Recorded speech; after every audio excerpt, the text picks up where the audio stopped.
Toujours marquée par la pandémie du coronavirus, l'année 2021, contrairement à 2020, a été un peu plus mouvementée au plan national. Des rencontres internationales aux faits divers, en passant par de grandes réalisations et la reprise partielle des activités culturelles, retour sur les temps forts de l'année qui s'achève en 15 points. Campagne de vaccination Covid-19. La campagne de vaccination contre la Covid-19 au Togo a été lancée par le gouvernement le 10 mars 2021 à travers l'administration des premières doses du vaccin AstraZeneca et est toujours en cours. Dans la suite logique, l'administration des deuxièmes doses a été lancée le 17 mai 2021. Conformément à la stratégie vaccinale, le gouvernement a lancé la délivrance d'un passeport vaccinal anti-Covid-19 au bénéfice des populations ayant reçu les 2 doses ou la dose unique au cas échéant. Ces mesures avaient suscité un tollé général, nourri par la désinformation mais avec les actions de sensibilisation, de plus en plus de Togolais reçoivent les vaccins. Par ailleurs, une dose de rappel des vaccins anti-Covid-19 est introduite depuis le 27 décembre dernier. Il s'agit spécifiquement d'une 3e dose pour les vaccins à 2 doses et de la 2e pour ceux autrefois conçus à dose unique.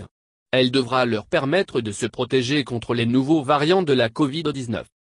Inauguration de la première plateforme industrielle au Togo. La toute première plateforme industrielle, PIA, a été inaugurée le 6 juin, lors d'une cérémonie gigantesque présidée par le chef de l'État togolais, Faure Gnassingbé Adétikopé. Le site abrite une zone industrielle, un parc pouvant accueillir 12 500 conteneurs EV, équivalent 20 pieds, une aire de dépotage et empotage de 1,75 hectares, 64 prises de branchement pour réceptionner les conteneurs frigorifiques et des équipements de manutention de dernière génération.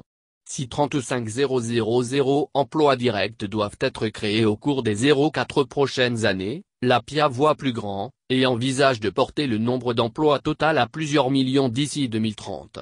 Pour le Togo, il s'agit d'un tournant décisif pour l'industrialisation du pays, avait déclaré la chef du gouvernement, Victoire Tomé-Gadobé. Première visite d'un chef d'État turc à Lomé.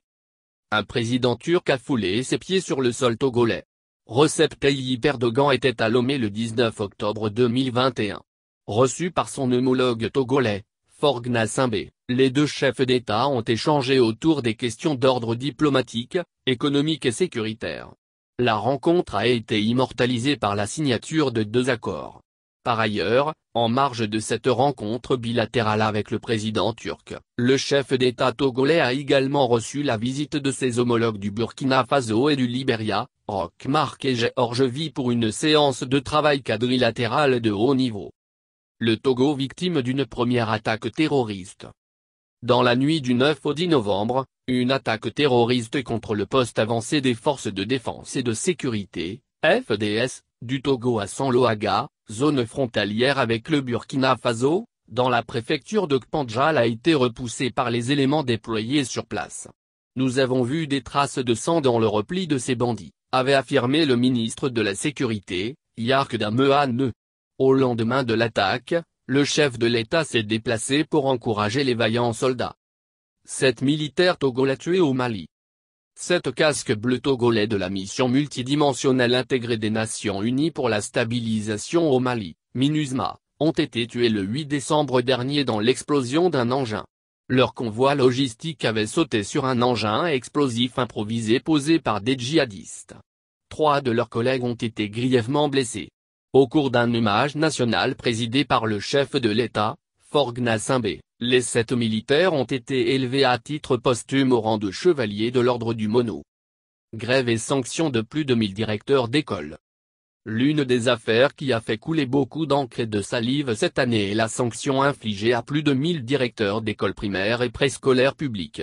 Le ministre des Enseignements primaires, secondaires et techniques, Dodzi Kokoroko les a démis de leurs fonctions pour n'avoir pas communiqué le nom des enseignants grévistes.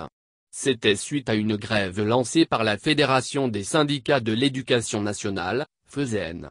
Par ailleurs, parmi eux, certains sont réhabilités par la suite. Ces derniers, selon le professeur Kokoroko, ont apporté les preuves de leur non-participation au débrayage de la FESEN. Lomé a accueilli les rencontres Africa. Lomé, La capitale togolaise a accueilli en fin novembre les rencontres Africa une convention d'affaires entre dirigeants d'entreprises françaises et africaines, créée en 2016. En présence des investisseurs, le Premier ministre togolais, Madame Victoire Toméga-Dobé a partagé les atouts du pays et les a invités à préférer le Togo. D'éminentes personnalités ont pris part à cette rencontre de 3 jours qui a mobilisé plus d'une centaine de décideurs français au Togo, mais également entre 700 et 1000 décideurs présents virtuellement. 8. Le 4e sommet mondial des filles tenu à Lomé. Lomé a abrité les 21 et 22 octobre le sommet mondial des jeunes filles. Cet événement, premier du genre sur le continent africain, placé sous le haut patronage du président de la République, a été, selon les organisateurs, une véritable réussite. La cérémonie de clôture a été présidée par la présidente de l'Assemblée nationale, Yawa Djibouti Tsegan, en présence de la première dame du Burkina Faso, Sika Kaboré, des membres du gouvernement et des organisations de la société civile. Le 4e sommet mondial des filles a tenu toutes ses promesses avec la mobilisation de plus de 5000 participants de plus de 50 pays en présentiel et en ligne. L'événement balise la voie à la création d'un espace multiculturel et intergénérationnel pour les filles du monde entier, afin de leur permettre d'interagir et de décider des changements profonds qu'elles souhaitent dans leurs environnements. L'influenceur Aristo Le Blédard, gardé à vue. En séjour à Lomé, Aristo Le Blédard, influenceur et vidéaste togolais vivant en France, a été convoqué à la direction de la police nationale. Après s'être présenté le 2 juin à la police, il a été gardé à vue. Il lui est reproché d'avoir diffamé Dame Greta Wakaltsi. Le blogueur togolais le plus suivi sur Facebook est accusé d'insultes publiques et de diffamation contre elle. Un accord a été trouvé finalement entre les deux et il a été exigé à Aristo de payer 2 millions de FECFA, l'équivalent de 3 000 € à Greta Wakaltsi pour récupérer son passeport. Affaire Gogolio et Papson versus Adebayor.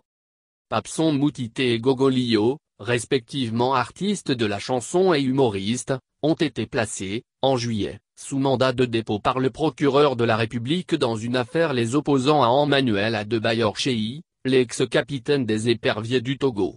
Ils ont été inculpés pour diffamation aggravée, violation de l'intimité et association de malfaiteurs dans une affaire de compteurs truqués. La star a finalement plaidé pour leur libération. Arrestation d'hommes politiques. L'opposant et ancien ministre, Djimon Auré, a été condamné à 2 ans de prison ferme.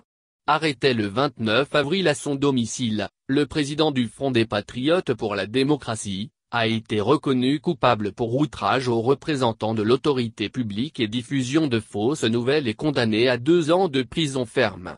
En effet, faisant le bilan des 61 années d'indépendance du Togo, le 27 avril dernier sur un média, l'ancien ministre de la Communication avait traité le pouvoir togolais de régime barbare, d'oligarchie militaro-clanique. Il a également ajouté, entre autres, que le Togo est un camp de concentration nazi. Ces propos jugés diffamatoires ont conduit à son interpellation. Par ailleurs, il n'est pas le seul homme politique arrêté et déposé à la prison cette année. L'opposant Jean-Paul Oumoulou, un proche de Abeyome Kodjo, candidat malheureux à la dernière élection présidentielle, a été arrêté à Lomé alors qu'il était en séjour le 3 novembre dernier. Après plusieurs jours d'audition à la gendarmerie, il a été présenté au juge d'instruction qui lui a décerné un mandat de dépôt le 12 novembre. Incitation à la révolte contre l'autorité de l'État, outrage envers les représentants de l'autorité publique, diffusion de fausses nouvelles et apologie des crimes sont les 4 chefs d'accusation auxquels Jean-Paul Oumoulou va devoir répondre. Arrestation de 2 journalistes. Ferdinand Haïté et Joël Ega, respectivement directeurs de publication du bi-hebdomadaire L'Alternative et de l'hebdomadaire Fraternité, ont été arrêtés le 10 décembre suite à des propos tenus dans une émission diffusée sur YouTube. Ils ont été mis en examen pour outrage à l'autorité et propagation de propos mensongers sur les réseaux sociaux, a-t-on appris auprès de leur avocat.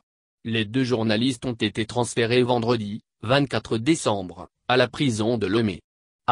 J'ai introduit 2 demandes de libération provisoire, qui ont été rejetées, a indiqué leur avocat Melom Kepadé. Ils sont libérés provisoirement ce 31 décembre et placés sous contrôle judiciaire. Reprise de Miss Togo après une pause, due à la Covid-19.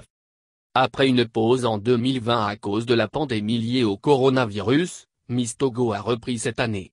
C'est Jacqueline Adjo-Tossou, étudiante en première année de droit privé, âgée de 22 ans et faite 1,75 pour 55 kg, qui a été élue cette année la 26e Miss de l'histoire du Togo. Les cérémonies se sont déroulées en présence de la ministre des Sports et des Loisirs, Dr Lydie Bessikama et Simfaït Koupre, ministre conseiller du président togolais. Elle succède à Aïda Yombo qui tient la couronne depuis août 2019. Pour la première fois, la Miss élue n'a fait ni de tresse ni de tissage sur sa tête.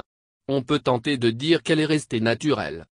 Abdoulaye Yaya a dit haut les dérives de certains magistrats. Face à des professionnels de médias le 26 août 2021, Abdoulaye Yaya, président de la Cour suprême, a dépeint des dysfonctionnements qui, selon lui, annihilent tout effort de modernisation de la justice dont les rapports avec les justiciables se caractérisent par l'effroi, le doute et le discrédit. D'après le constat dressé, la lenteur excessive, l'accroissement des contentieux, le dilatoire des parties, l'indélicatesse de certains magistrats et consorts, la mauvaise gestion des dossiers, le fait de vider des dossiers en catimini, la pratique consistant à rançonner les justiciables qui recherchent la grosse des décisions rendues, sont les principaux vices que traîne la justice togolaise. Le phénomène, selon le président de la Cour suprême, est plus vigoureux dans les dossiers fonciers. Maboyibo finalement enterré. Plus d'un an après son décès à Paris, la dépouille de Apollinaire Yaovi Aboyibor, avocat de métier, ancien Premier ministre du Togo, est arrivé dans son pays d'origine. Les cérémonies d'hommage du fondateur du Comité d'action pour le renouveau, CAR, et initiateur de la Commission nationale des droits de l'homme, CNDH, ont commencé le jeudi 09 décembre au barreau de Lomé en présence de plusieurs avocats venus de divers horizons. Il a été inhumé le samedi 11 décembre dans son village natal, Kouvé, préfecture de Yoto. Cette liste est loin d'être exhaustive. Selon vous, quel autre événement majeur a marqué l'année en 2021 au Togo ?